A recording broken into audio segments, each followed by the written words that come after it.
Good morning, how are you? Good, how you doing? I'm fine, thanks. Have a good Thanksgiving? I did, how about yourself? I did. Good. Nice and quiet. Yeah.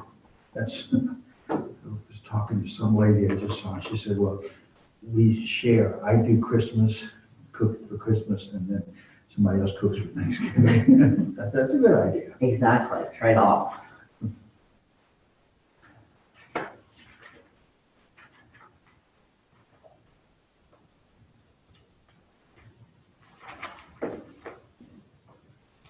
Today, 28th.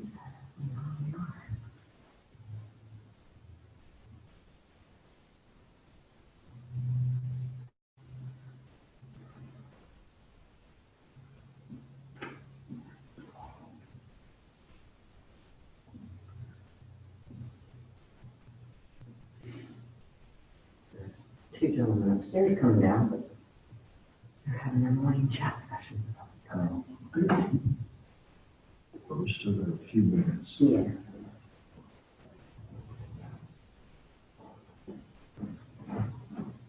I'll let everybody know you're here, Mr. Tucker. Oh, thank you.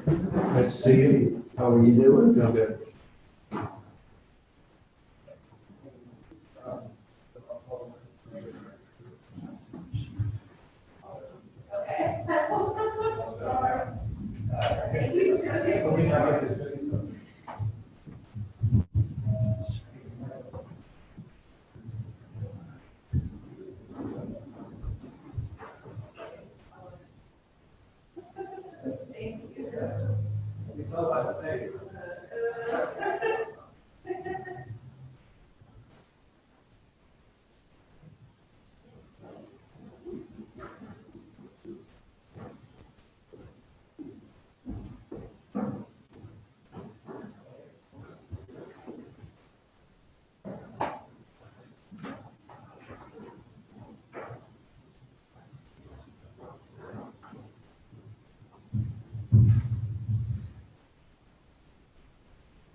How are you?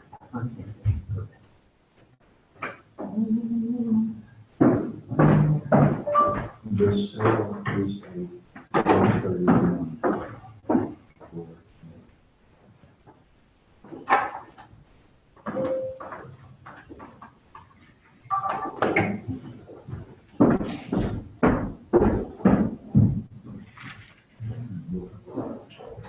Everybody's out Christmas shopping.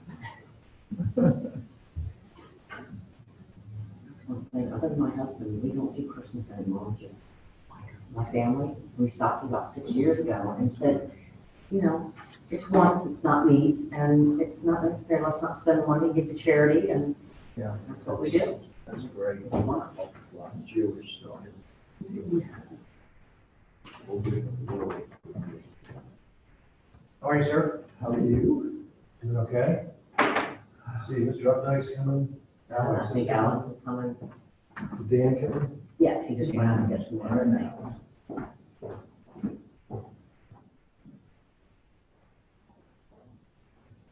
wonder what Sarah put in here for me.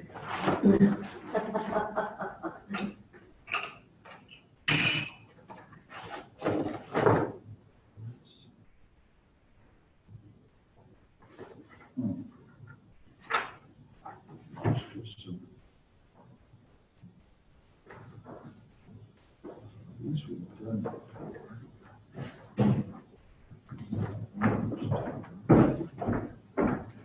Well, the Miracles of Medicine, a dear friend of ours got a new heart last night. Oh, wow. Gal that lived with us for 3 years. 1 year when she first came here, and then 2 years while she was studying to go to grad school. Oh, wow. And she went to Houston and to Baylor Hospital to do genetic counseling degree. And she's had a bad heart. She had some sort of disease when she was younger, and it negatively impacted her heart, and she got down there, her heart started failing. Wow. And it's an amazing story in the fact that she had an incredible support group here. The way she got into genetic counseling was because of the way she was taken care of while she was in Charlottesville. But anyway, she thought she was going to match at Johns Hopkins, and for whatever reason, she matched at Houston instead. Unbeknownst to us, that it was the absolute, very best place for her to be for heart transplant. So she got down there in August, and immediately her heart started not doing well. So it was doing so badly that she was put to the top of the list. And just 31. Who's this? Caitlin Gallup with us. Oh. And anyway, so a heart came available yesterday, or early, what's today, Wednesday, early Tuesday morning. Wow. And they put the heart in yesterday, last night, about midnight. And supposedly she's so far doing great. No, at Houston. But the amazing thing is, oh, well, we need to med her back to Charlottesville. She got the doctor. Her doctor here said she couldn't be in a better place than to be in Houston. And it's just so crazy about the fact that she wasn't supposed to be in Houston. Right. And anyway, the other amazing thing is her cousin, who's her best friend and who lived here as well. She did a GoFundMe account posted on Facebook. And it suckers up to $58,000, in 8 days. Oh, They're trying to raise $100,000 for her to be able to pay for the procedure, but $58,000. So That's cool. that's amazing. is Alex coming in? He said he was. Okay. Why don't we go ahead and get started? Because Barb Kelly should be here in about 5 minutes. But she's always here 10 minutes late. That's her job. Yeah, well, it's just. Now we don't know what time it is. You really can't. You can tell time by Barb Kelly, because she'll walk in 10 minutes after. Is there anything you guys want to talk about? Well, one reason I shouldn't talk at school, but I won't say anything. That's good. I had a closing at Charles Southern. Uh-huh. You said we weren't going to mention names, and you just. Well, name names. Individuals. Name names. Okay. And I got and I talked to you about this, $8,400. The purchaser wanted $8,400. He rolled into her mortgage because she's going to renovate this house. And it wasn't until after the closing, I sent the contract to the two sons, their fathers did, and the house was big. And after the closing, they said, what is this? It looks like they charged us for a commission twice. And I said, no, that the buyer wants to roll that into the closing cost. We were the seller. You had the seller. Correct. And he was upset about that. And I said, well, I sent the contract to you. If you have any questions, let me know. But my point is, the closer just said, sign here, and did not explain these line items. So let me explain a little bit better. Okay. The commission was 6%. Yes. And 6%, 3% down at the bottom for the buyer agent. So somehow, some way, the seller, John's client, thought that he was being charged a third time Right. because he thought he was only have to pay. he thought that I was only supposed to get 3%, right, and then the other side was supposed to pay that side. Right. They didn't. So anyway, the point of all this is that the client certainly had the stuff, had the listing agreement when they signed it, obviously. They had the information, but the point being is, John felt like the guy who closed it just threw the papers in front of him, didn't really explain what they were. So they could have done a better job. Yeah, sounds like it. And you just revealed Junior. Yeah, because normally you take the CD or the HUD and you go through it and go say these are the items. A lot of times you send the CD or the HUD out early, so that the other side, seller side. I'm not sure if that happened or not. I didn't get a copy of it. Were you at the closing? Yeah.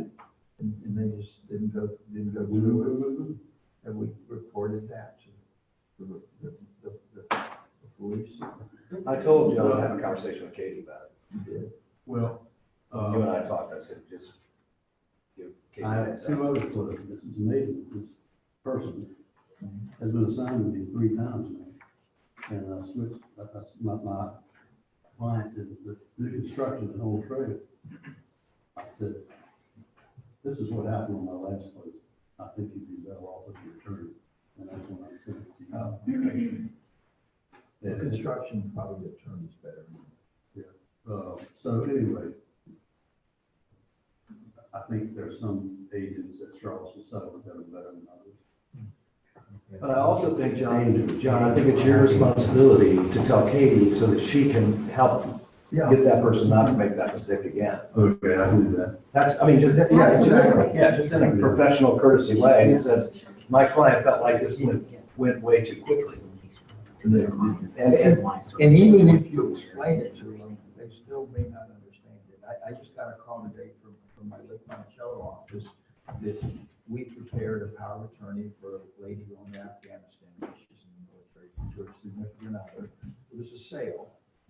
And apparently, when the power of attorney was being signed, everybody was jovial and having a good time. And so they signed it, and let's say the guy's last name was Tucker.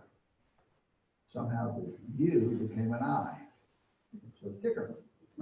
So, and then the lady going to Afghanistan signs the power of attorney, doesn't catch the mistake. The significant other who happened to be there and everybody's getting along good, signing the power of attorney, didn't catch it.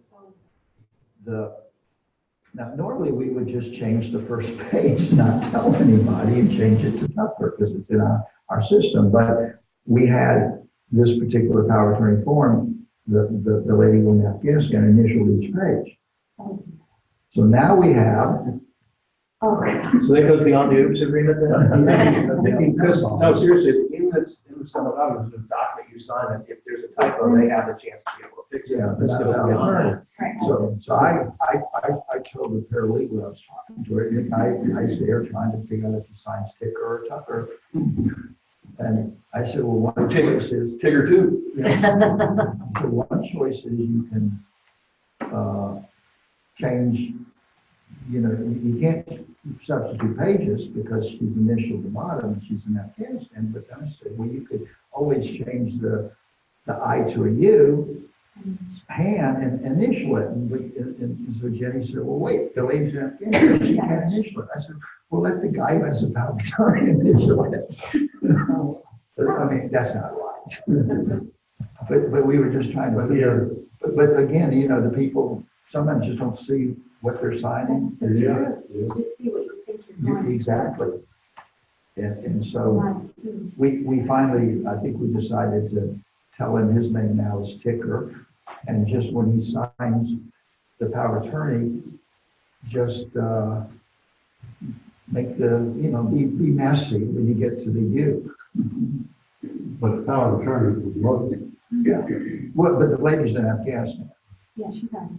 So we can't correct it. And the nightmare is you go record everything where the power of attorney says Ticker and all the documents says Tucker, and then somebody catches it comes close. So now you're trying to fix something that's 3 months later. And So that doesn't qualify for that page that says, for these aliases. So people just don't notice things. Another Real quick thing, that's really important, the lesson in this is never prepare a power of attorney. You think you can just go on Google and get a blank power of attorney form. One, that's practicing law, which we're not allowed to do. Two, you'd be in a whole lot more trouble in this situation than the attorney would in this situation. Because you're practicing law, you made that mistake, and the liability on that would be pretty substantial. Another quick little war story. I know it doesn't bother you guys, but I can tell it. But this is really important. When you're doing a contract for a buyer, and there's going to be financing, you got that section that has all of the fill in the blanks. You need to fill in the blanks. I have a contract now, I just settled it, so it's settled. It's a high-end property, up near Million. The buyers are getting an 8% loan. The realtor, unfortunately, instead of filling in and filling the bank, a loan will be, let's say it was $1 million. So 80% of millions would be $800,000 loan. So you can fill an $800,000 loan, or you can fill in 80% on the form. Well, this realtor was just not thinking and wrote in 20%. By mistake. It's a scrivener's error. When They're the taking 20% down versus 80%. yeah. So when the pre-approval went with the contract, it talked about an 80% loan, so it talked about an 800,000. But the contract says 20%. So, but again, no big deal. People are well qualified. They could probably pay cash, so that wasn't really an issue, except the property didn't price. So praise for $950, let's say. So they get in a fight about it, and people buying high-end properties sometimes aren't practical. And so it ends up going south, and they won't renegotiate a price. Actually, it's only $15,000, which to me was like, Oh, come on. I wasn't On $1 million, involved. yeah. I wasn't involved. I got involved after the deal had all been done, and another attorney referred. But again, I guess had we sent the contract to us to review first, maybe we would have caught it. But usually we don't get contracts to review, and that's okay, because if you fill them out right, they're pretty good. So anyway, the property didn't appraise, so buyer wants out. Attorney for the seller says, well, you could have gotten a 20% loan, you could have gotten that. And so we had a pre-approval letter, then we had a conditional approval letter. So we had a second letter that followed up that had the terms of the loan in it. The second problem was the realtor didn't put in an interest rate. So we had a pre-approval letter or a pre-condition letter subject to appraisal. So we had an out. If we had applied for the right loan, they didn't fill in what the interest rate was going to be, so it's prevailing rates. Well, guess what? If you're buying $1 million property and you're going to have to borrow, 80% of $950, you can still get that loan. It's a jumbo loan. No PMI, none of that. You get that loan. It's just not at the interest rate. It's going to be a higher rate. So my buyers probably could have gotten a loan. But and because there was no interest rate written in, we don't have that as an out.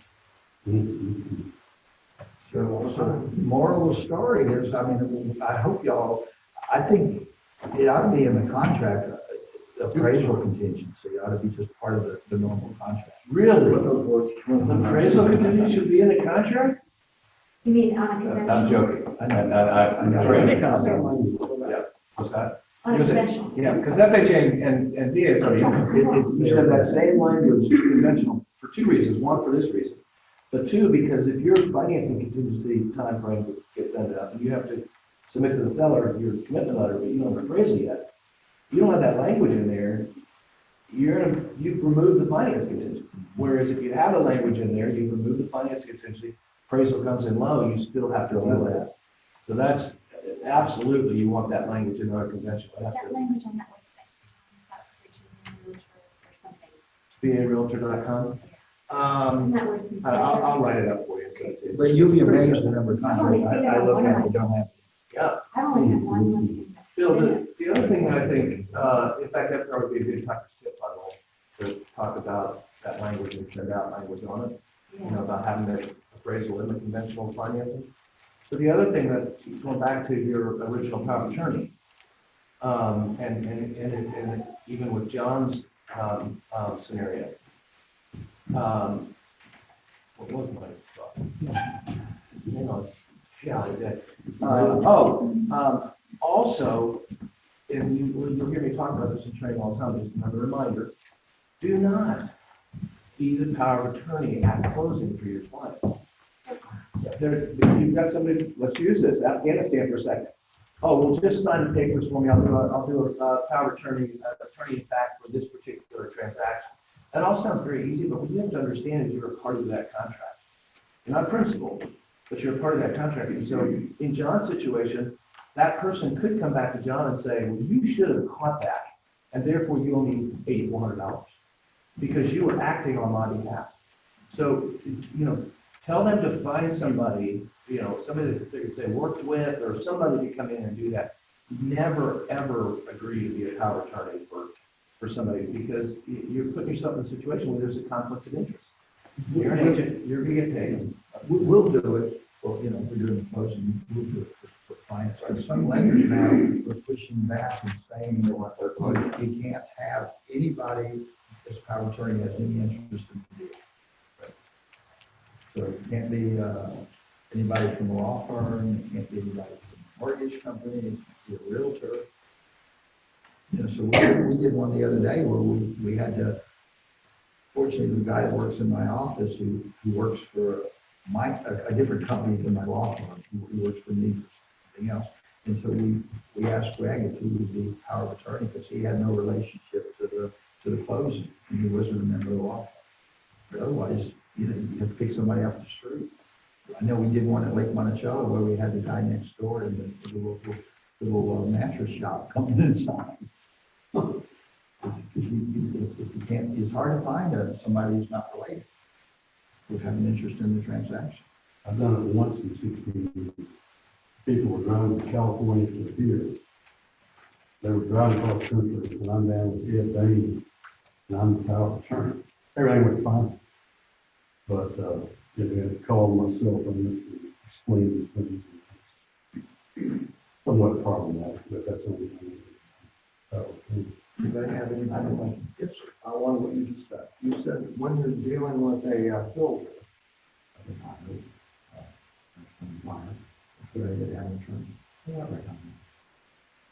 you have, no, you said. Why should it be an attorney on a builder contract? On a builder, new construction, why does that make particular?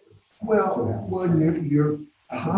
you're possibly gonna have issues at the end with the construction punch list or walkthrough or escrows or something like that where you're gonna need some legal advice. That's one.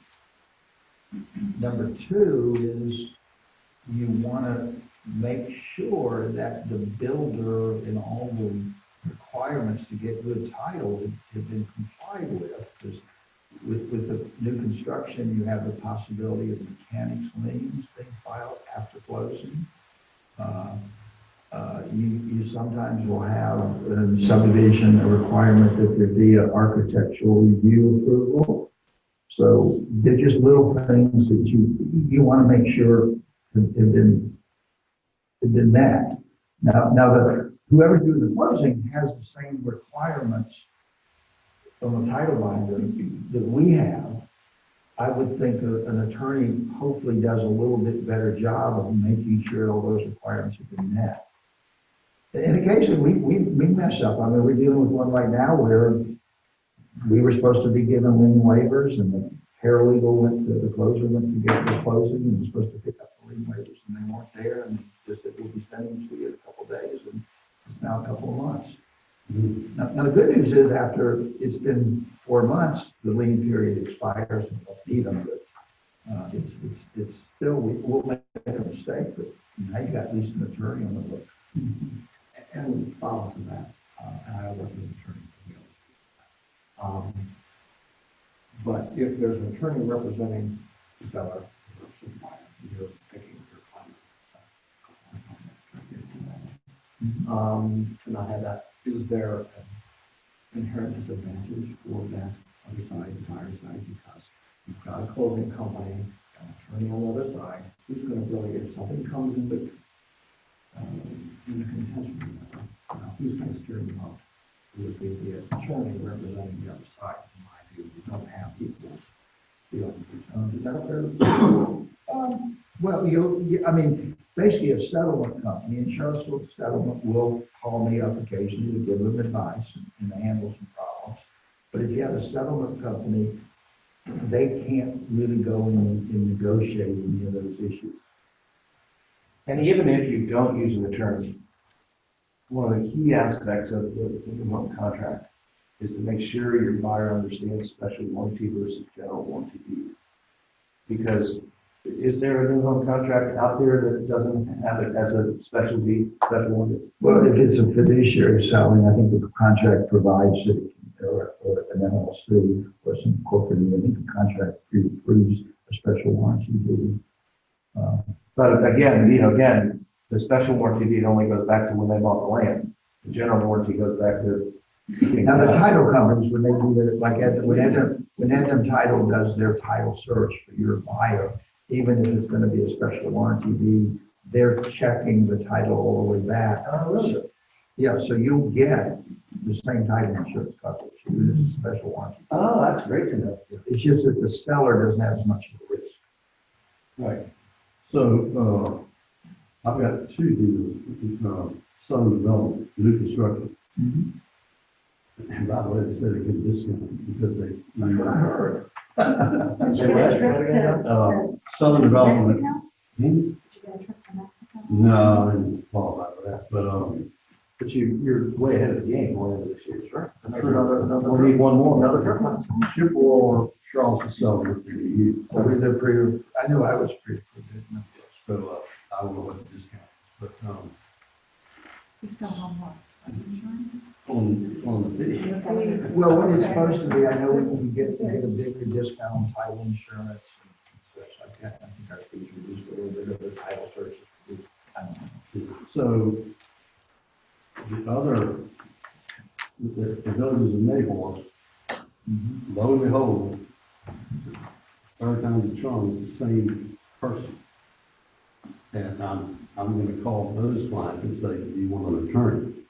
So, but what you were just saying, the attorney is probably better than new construction. Well, I think attorneys are better all the time, personally. I'm leaning towards that, policy as well, but, I guess you live and learn, by bad experiences. Well, again, just for history's sake, when I came here in 2005, I met with these guys almost immediately, and they were putting together Charlottesville Settlement. And the reason they were doing it is not because they don't believe people should use attorneys, but because the current was more and more settlement closing companies were coming into being. So they, one, obviously wanted to attract that business and have an interest in it. But two, the beauty of it, which I try to explain all the time, is with Charlottesville Settlement, unlike other title companies, you've got Bill Tucker, Larry McElwain, Hope Kane, and a number of others that are principals in the company. So you've got attorneys that own it. And therefore, like Bill just said, if something comes up and you ask me a question that I don't feel like I can answer, I know I can pick up the phone and call Bill. And not only is Bill going to give me an answer, but he's very responsive. Whether it's, we text each other or we call each other, something, he's very quick to get, or just even email. He's very quick to get back to me and send me to somebody or whatever so that I can give you guys the information you need. That's a huge deal. Is that Bill Dexter? No, well, not initially. Initially, he'll give me the initial advice, or he may say, yeah, have that person call me. He'll give that initial advice. Now, if it's something that you're going to have to deal with, it's not just giving that advice and moving forward, but let's just say it's a question about a property line or something like that, and he's going to have to spend time representing those people at that point. Well, yeah, then he's going to tell the client, hey, you're going to have to, this is what's going to cost for me to do this.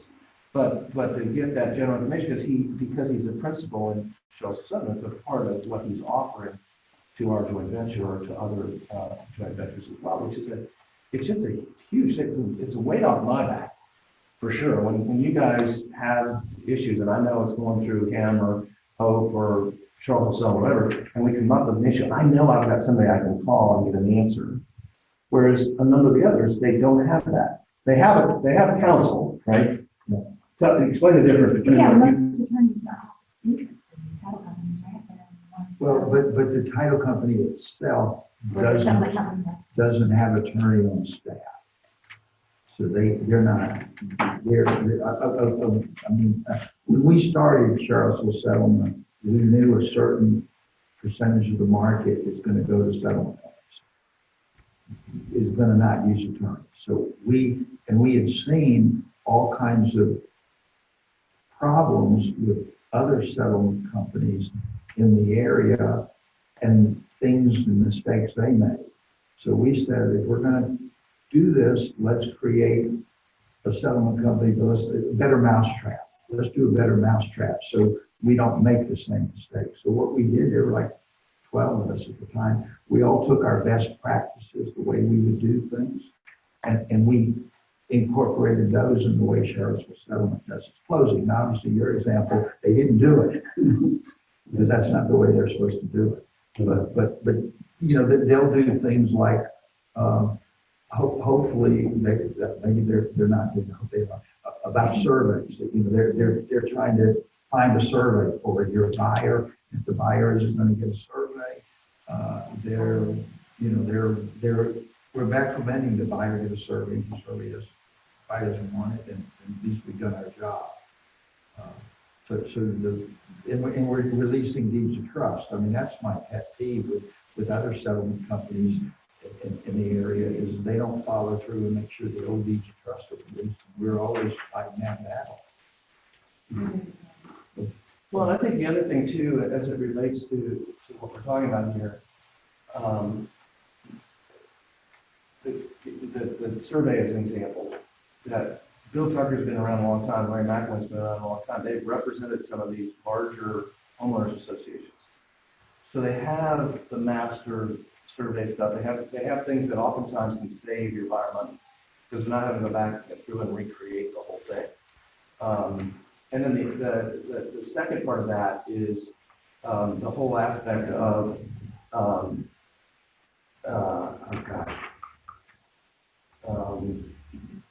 It's still on the plate. I'll remember. Well, actually not. I'm someplace different. On Mars, I thought that No. I shared with folks earlier, a dear friend of ours had a heart transplant yesterday, last night. No, it went incredibly well. It went incredibly well. The heart came available and I put it in her body yesterday midnight. She's doing extraordinarily well. I've actually talked already about removing her from ICU. Less than 24 hours. But anyway, I know what the other point is. That because you're going to use them, you get a listing. And you go to Bill and say, Bill, I got a listing, and when it sells, my seller's going to use you. They'll do the pre-title work. They'll do all that so that you're not 2 days before closing and find out that there is a property line issue or there is a storage shed, that's not on the property or is parking on somebody else's property. You can ask them to do the pre-contract sort of title search just to make sure there's nothing that, if there is something, let's find out about it now so we've got time to deal with it versus find out about it on Thursday when closing is supposed to be Friday morning. So that's another thing that's really nice is that we've got that as well. I have a question on, it's still new construction, on owner's title insurance. Typically on resale, it is about 60 years, right? Well, when you get title insurance, the rule now is the title companies only have to go back 40 years. 40. It used to be 60. As a practical matter, if we're doing a full title search, we're probably going back 60 years. Charlottesville Settlement, I'm talking about head and title. That's the rule we have over there. Most titles, if you think about it, most properties, even if it's a new construction, used to be something else. And so most of the time we can find prior title insurance on that property. Now, it may not be on that specific lot. So let's say you're doing Villages of Nahor. There's prior title on the whole Village of Nahor property. Right. Yeah. So that when the title search is done on Villages of Nahor, it's not going to go back to the beginning of time. It's going to probably go back to when it was first bought. The furthest it'll go back is when it was first bought by the first subdivider who got title insurance. So would that fall on the bill? Southern Bell, in this case. If what, if there was a, Well, the title insurance, does the builder get title yeah, the insurance? builder gets title insurance. And The bank requires it. if the village of Mayhor, my clients are paying cash, should they get? Oh, absolutely. It's all their equity now. Yeah. The whole thing is there. The lender requires it. So is that the lawyer's responsibility or is it my responsibility, or both?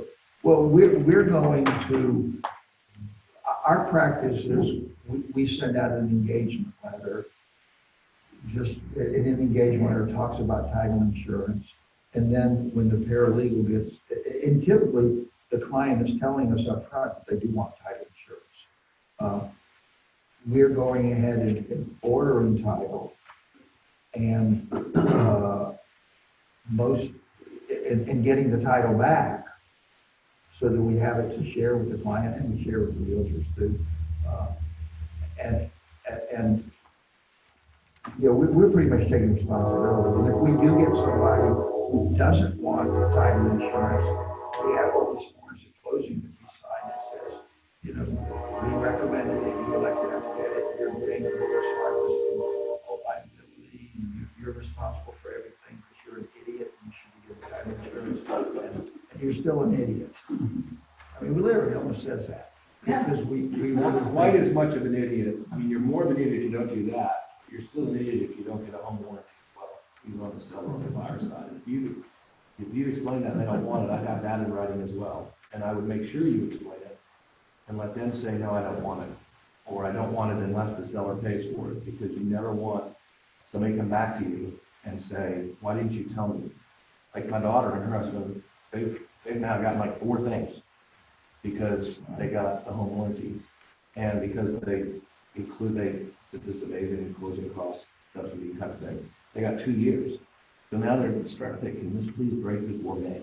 Yeah. we're doing that. Because the Dishwashers, they've redone such and such, and if they hadn't done it, they would be out a significant amount of money, and they'd be looking at me saying, Dad, why didn't you tell me? I should have done that. There are some people that have had negative experiences with. Yeah. Yeah, I had one of those. Well, that's where, if you have a negative experience, that's where you need to go to the home warranty representative that comes into this office and say, you need help, because that can then have that. And they got with Stephen Martin, and Stephen got it resolved. But if you're just dealing with that 800 number, if you get a bad experience, you need to go to Molly or Stephen or Katie or whoever it is and say, hey, I need you to intervene in this situation and make it happen. I did that. That there was a dual, we're running down. Too much I speak. dual, system, two people. And the, I think it was Robinson Electric. If they utter the words, we can repair it, the home warranty company will jump on it. It was a $1,500 repair, but they said, this is just a Band-Aid. You're gonna have to replace this within 6 months. And so I told that to Donna Schmidt. Yeah. She had just started with whatever company it was back then. And she said, no, I'll go to the legal department and see what they say. They said, no. So I said, well, we're not asking for both heat pumps. We just want you to pay for one. And it was like $7,400. And they wouldn't do it. And I've never done business with that company since then. And, But there are dollar on, you know, how much when it comes to pay for a system. I don't know what the limit is, but I'm thinking, they were gonna pay, they did pay $15,000 for a whole new system. And, they include the warranty company? no, they were Individual. my client. Yeah, sure. And, you know, the difference between $1,500 and $7,500 is $6,000. They would not, because the company said, we can repair it. So what I would have done is I would have got it repaired and then I would extend it for another year.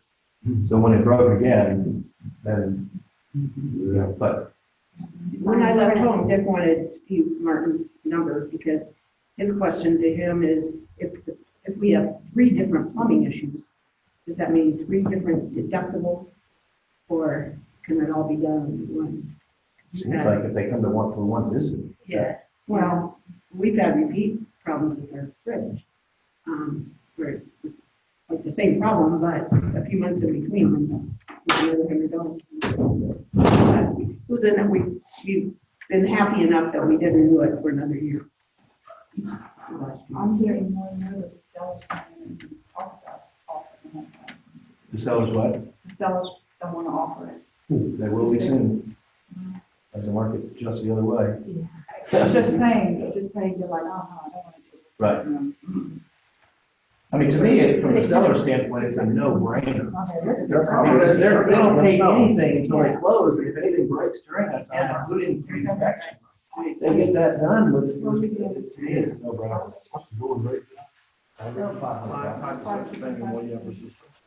For one more minute.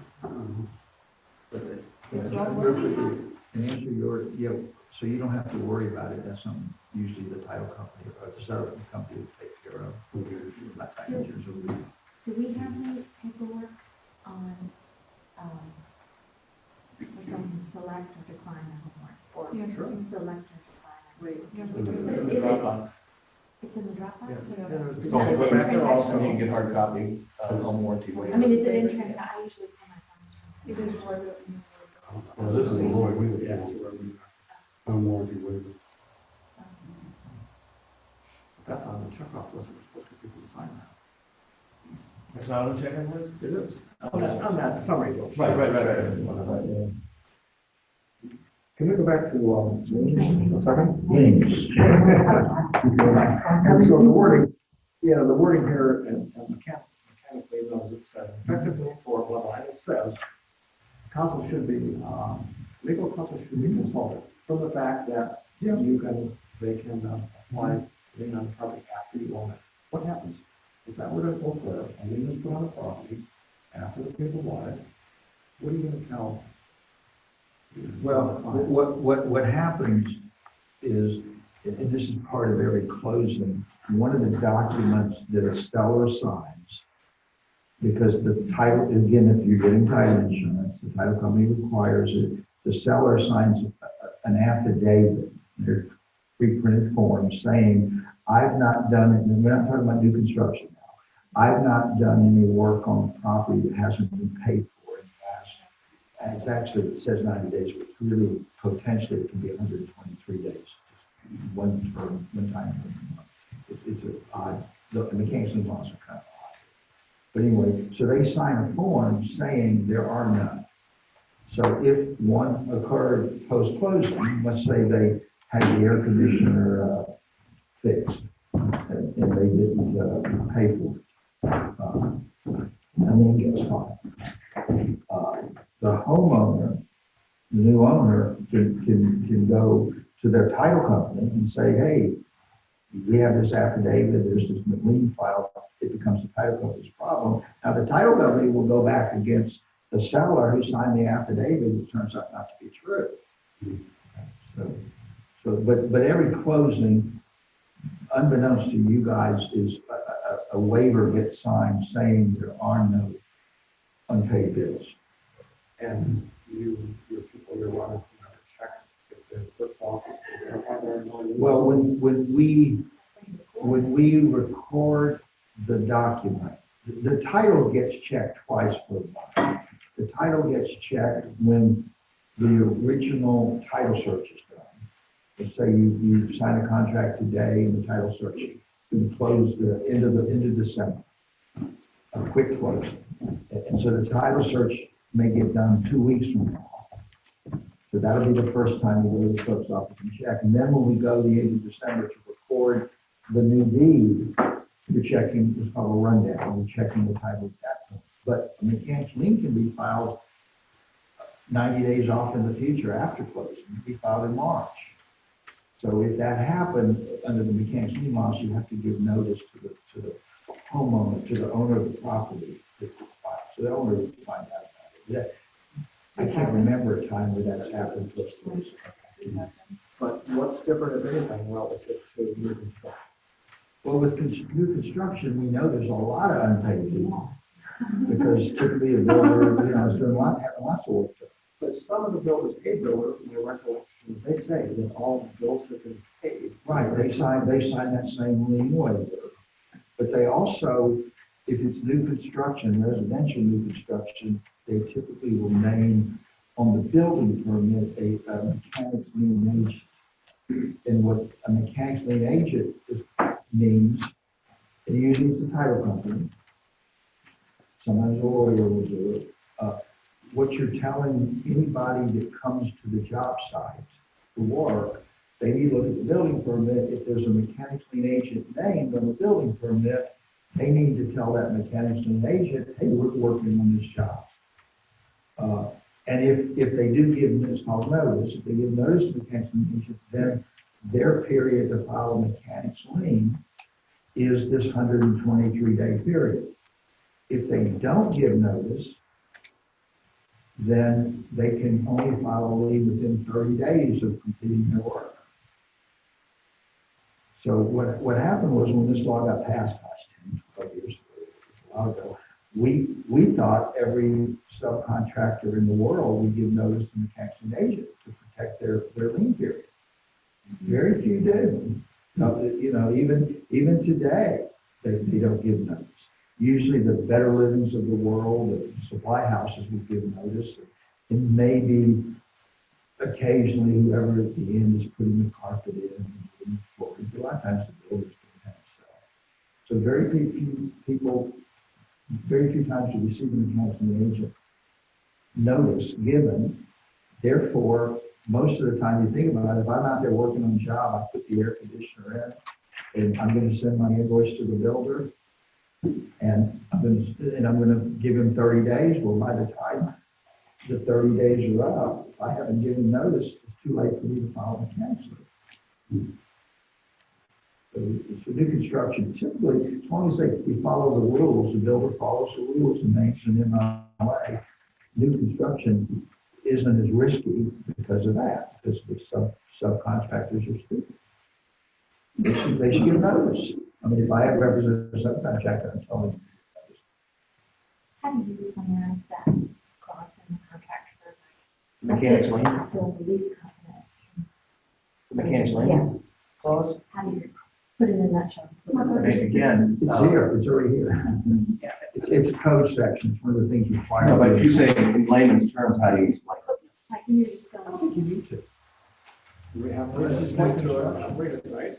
Well, I mean, I think just like Bill said, what I would say is this clause talks about any work that is done, but they haven't been paid for it. And therefore, when you go to close it, those charges should be included to be taken out of the seller's side, but it's not the buyer's responsibility, right?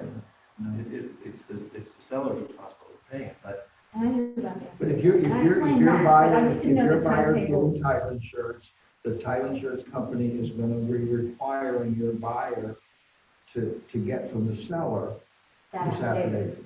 Okay. So they're protected either by the title, what the seller has signed or by the title, the buyer. Or The is there buyer- a period the in buyer which protected. they could, okay. Buyer's In other protected. words, it doesn't have. If the buyer, if his cash buyer gets owner's title insurance, he's protected. Okay. If he didn't get it, then he's got to go against the seller. If there were. Oh, so it does become the buyer's responsibility. Well, it's That's kind of- that's kind of with where- no title insurance. Right. So that's the only time it would become a buyer, that's kind of what I was trying to do. If they just got lenders, title insurance or, Well, the way it works, Hypothetically. I mean, we really go off in weeds. We don't have If to. the mechanics lien gets filed, it then has to be perfected, which means you've got to go to court within 6 months. So at some point in time, the buyer is either going to be hiring a lawyer or the title insurance company. If the buyer has title insurance, they're going to be dealing get owners. with it. Absolutely, there's so many reasons. Yeah, It's we talked crazy about that how last it time. is. There's a lender in town who, I'm almost getting close to saying, I'm just not going to do your closings because at the close, they go in and they recommend you don't get owners. Mhm. And I'm almost close to saying I'm not going to represent you. well, isn't that almost, I in my think opinion, it's is that practicing? I think it's a lot, and the Wow. realtors backing them up. And so this particular group, I'm thinking I'm not gonna represent it. The other safeguard though is what you have said in the process ago. You want to make sure that any repairs that were done during the period, as far as the home inspection is concerned, that you get paid receipts. Right. Oh, that's why they all need paid receipts. That's another way of making sure that the seller has paid and the buyer knows that these bills have been paid. Okay. And the best way of doing that is at your pre-sale inspection. Yeah. That those paid receipts are to be provided prior to or at pre-sale inspection. Don't wait to be at closing. So that's, I've seen that more, more lately, that language has been written in that the work and the paid receipt shall be provided 3 days before settlement. And the reason being is you Yeah. get to closing, Yes. and all of a sudden there's not a paid receipt. You're stuck, because you've got your moving truck, and so the buyer at that point loses their leverage, Yeah. because they gotta get in the house. Yeah. And so to have it prior to or at the pre-inspection, that's another reason why we talk about and encourage you to do pre-sale inspection the day before closing. Not that, you got some closing at 11 o'clock, don't go at 9 o'clock that same morning. Go the day before, because if you find something, you've got 24 hours to try to figure out how to even resolve it. Versus going to closing, everybody being mad, because, and that doesn't mean you can't do it a day or two before and come back prior to going to closing to make sure that it's in room clean condition. Those are two separate things. So all of a sudden you do your pre-sale inspection 2 days earlier, and okay, that's fine, and then you go and there's trash bags. Oh, I thought you want the trash bags, or I thought you'd put them out of the street for us, or I thought you'd want these 14-year-old cans of paint. Those kinds of, no, I don't want any of that stuff. But now you've got it, so. I had a situation where the seller did not want to do that because he did the work himself. Right. But that's not for the home inspection removal contingency. It says that's something. And that's why it's pre-printed, that didn't used to be in there because of that. He didn't care, so that did the work myself, I didn't have to do it. That happened, the first house I ever sold out. Just so you know. The owner, the husband was building, and in the basement, you could see the dirt. My buyer wanted a cinder block wall, and he built it. And The buyer built that way. he did a good job, but my engineer come over and sprinkle a little holy water on it. And he did it in 5 minutes, and it was $75 to do that. Just sprinkle holy water? Yeah, I do. It was really holy water. So that's what we call Bill Tucker. Hey, Bill, help. Came out of spigot here. But I mean, Bill, talk about that, Rich, because that's a good place to go. So the seller signs off on a contract that says the work has to be done by a professional contractor. And yet you get to pre-sale inspection and the person says, the work is done, where's the receipt? Well, I have your receipt because I did it myself. How do you represent the buyer in that situation? Do you tell them not to close, or? It depends on what the item is and whether it's the kind of thing that you can't check it out yourself. But the contract's pretty clear. It's supposed to be a licensed, contractor. That's why you want to say, for your representative seller, that's why you want to have those invoices that you have available so that issue doesn't come up. So what you could do is say, look, I'm not closing until I can get somebody in to verify that the work has been done and I'm not going to have an issue. That's because the work's been done. Yeah. So now it's a matter of, can you verify, get somebody who knows what they're doing to go in and verify that, yeah, the guy knew what he was doing, and so you shouldn't have a It sort problem. of depends if it's painting, see, painter, replace the screen. It just depends on the item. Well, Go ahead. I got a quick question on title. I'm using Edmund Title, I'm representing the purchaser, the cash deal. That's what you're supposed to do. It's a cash deal, I'm using Edmund Title. And I run into a problem, and it just seems to be getting bigger and bigger. We've got 2 attorneys working on this right now. And it has to do with conveying the property to the purchaser. Apparently, Edmund Title has rejected the personal representative of the estate and the trustee, and is requiring that whole procedure to be redone. Have you ever run into something like that? We are now, this is since August. We're now going into December, and we're looking at now maybe March 1st, maybe. It depends upon which attorney. Okay, so again, let's back up a minute, just want to make sure we got this squared away. There are two attorneys. Yes. Right?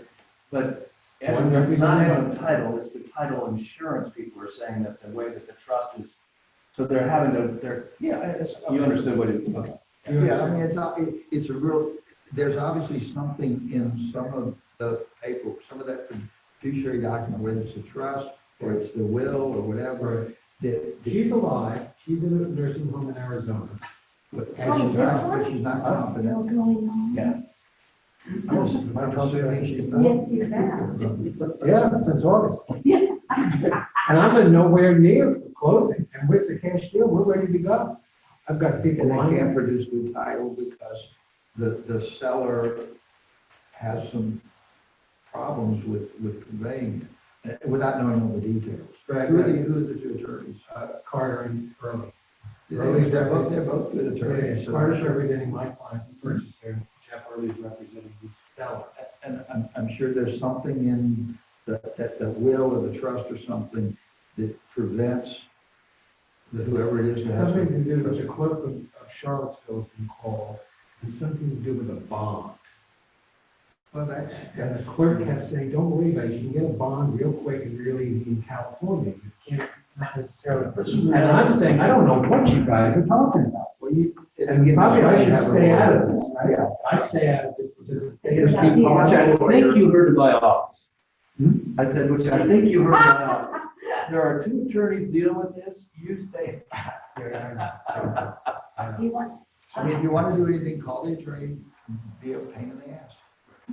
I mean, you certainly, that's right, you can certainly, and you are. He's staying right in touch with you. No, I don't mean you're being a pain in the ass. No, he He's being persistent with Rick Yeah, yes. about where are we with this and, yeah. Yeah, but it's Rick and Jeff's responsibility, if you recall. And on the same subject, sort of, I know you can advise us to get these Edmund title or, Charles settlement. Let's talk about, the difference is Charlottesville settlement, think of it as a group of people. And those people sometimes are Charlottesville settlements. Yeah, And they do real estate closings. right. Sometimes some of those same people over there are Edmund Title doing title insurance. Right, and that's my point. If, as you said earlier, it's the lawyer's office or whatever to get title insurance. If the choice is Edmund Title, why is it our responsibility to get that form signed if they're doing the work? Because that form is to show that we have an interest in it. I understand that, And but why can't that be done on your side? Because it's supposed to be done before, at the time that you write the contract. When you recommend them, it's the way it's procedurally supposed to happen, which we're getting closer to doing it more often, right? Is that you're saying that, look, here's the money that we use. This is why. We do have an interest in it. You need to sign this title to say that we've had this conversation and now some companies, which we don't require, some companies will make you sign it even if you're not being represented by it. Like you're doing somebody's listing and the other company has a title company, they'll make you sign something. And you go, wait a minute, my client has nothing to do with that. But it's a RESPA and a CFPB situation. And again, it's just, you're not saying, I'm going to use that company. You're just saying, I just want you to know that Regular has this relationship, has this interest in Edmund. We still think you should use it because you're going to save money, but that's. Well, in the contract, it talks about it. In the paragraph, it talks about the fact that companies may have an interest. So it's in there. This title says, we do have an interest. Here are the people, and you can either say, like I signed off on today, it said undecided. They weren't sure who they were used, but the form was in the contract. So if they do decide, they got the disclosure. It's a disclosure situation. And when they come, when we finish the closing, John, when we're doing the closing, we're also having the client sign some other disclosures too at that time. Okay, so. I was gonna tell you a couple other quick things. Where's the paragraph that has, if we have interest in other companies? In the back, it says it's in the Can I back. ask you a really elementary question? If someone were to use Charleston settlement and use like the sellers as, just say they're buyers, what's the difference in the cost to them? Is there a significant difference? Or is it about, when it all gets said and done, about the same? Do the Well, settlement fee depends, and are you talking the- about the settlement fees or all the fees? Actually, everything combined, like, when you're closing and the buyer with Charleston settlement with you, you're on it. Like you with the Okay, attorney.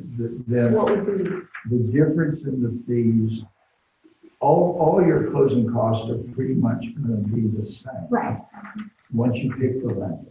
The lender's gonna tell you that whatever their fees are, that's a big chunk of the fees. The recording costs are gonna be the same, no matter who you use.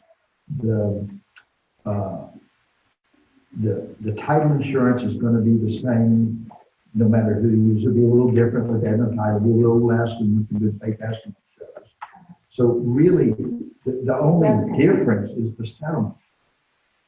And we charge for a buyer $620, and I think that we charge $520 for a seller. Well, I think we're going up a little bit, but $620, $520. And I think sheriffs will settle with somewhere around $350 to $400 when you look at all the extra fees. Our $550, our $520, $620 is all there. Not much. Couple $100. Couple $100. All right, we need to, why don't you do the couple of things, because we're gonna, Out of the area settled companies. Again, I'm dealing with two right now. One of them's like $1 million deal. The out of the area settlement company insists that they want to disperse that component. They're buying the property for over $1 million. My loans on my seller side are only about $100,000. But what they want me to do is to send them a deed to Northern Virginia. They then will have someone come down, they got a cash buyer, gonna come down and take my deed back to the courthouse down here and record it. So the closing, let's say it's Friday, they won't send the deed to be recorded till Monday or Tuesday. And then once they know the deed's recorded, then they'll disperse the money Wednesday or Thursday. Now, the buyer already moved in the property on Friday. They gave him the keys. That's the way the out of the area settlement companies want to do the closing, and their rationalization. We're issuing title insurance, so we want to make sure the loans are paid off and all of that. The problem is they don't care about the seller. They don't care that the loan may not get, if there was a loan, won't get paid off till Tuesday or Wednesday. Where if I'm representing the seller, I want to try to get everything done on Friday and pay off the loan on Friday. so what do you recommend? Well, that if you got an out of the area settlement company, there's an addendum that I created that the bar still hasn't approved. The real estate lawyers, it sort of says this is the, it's kind of like, if you look at I don't know if it's in the Southern Development, I know it's in Standing Martin, it's kind of the closing procedure, how we're going to close, and it spells out you're going to close the way we do it down here. And I've created one. I thought I'd given it out to y'all before, but I can bring it next time. It basically says, let's close this way. I mean, in all these cases, it just becomes a fight about how we're going to do it. So they're still difficult. They come in and they think that, I always take the position, hey, if I'm going to go to Northern Virginia and do a closing, I'll play by your rules. If you come here, you play by my rules. Sounds like It sounds like cool. where I lived in Rockford versus Chicago. The Chicago realtors and attorneys were so different than Rockford. And I lost the deal because my client had a Chicago attorney and he was in opposition to the Fannie Mae attorney with the property. And they couldn't get it together and lost my client. Another quickie is just recently came up. Even if you have a property that's not in a subdivision that has a homeowner association, you may have restrictive covenants. And those can sometimes kill a deal. I just had one that had a 1978 set of restrictive covenants. Most of the lots are 2-3 acre lots, where the lots in the back are 20 acres, can be subdivided. According to the county, they can be subdivided. Subdivision in 1978 didn't contemplate that, so they said no further subdivision. So this guy wanted to buy the property to do a family subdivision, and we looked at those restrictions. You know, Would that fall in the rollback tax? well, it could be, well, yeah, but that's different. We wanted to subdivide, so we're not gonna buy the land, the property back, because we can't subdivide. And there's a We zoning have that, restriction. yeah, with subdivisions and with no HOA and went to build. Guys, we need to finish up because we got another thing coming in here. Sure. So, Well, anyway, how do you get enough? Because Lizzie, I said, are there covenants restrictions? She said no. And then it turns out there were. Well, And it dictated the minimum footprint. It all worked out, but it was. well, the way it works is in that section, whether you have a HOA or not, it means there's either common area or there's some dues. That sort of sets off whether it's an HOA, but that doesn't mean they're not restrictive covenants that are on the property. Road names, agreements, things like that. And that's what you find when you do the title search. Again, if you're representing a buyer, and you use that title, they're gonna do that title search real early, and they're gonna find these problems, or they're gonna find these documents, and there have to be problems. In your contract, they You have, didn't get a rent. well, no, there is, there's in your contract. And I asked for them, and Lizzie said no, so we thought we were. Well, you're covered under the title paragraph, which is 15. Oh, okay. Now, the title paragraph, it says, you agree to buy the property subject to all easements, restrictions, and things that affect it, unless they materially affect your ability to use the property. So you're protected there. So thank you.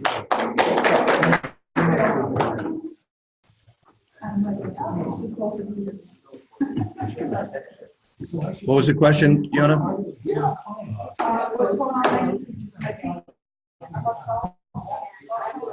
No, that's Jerry Miller.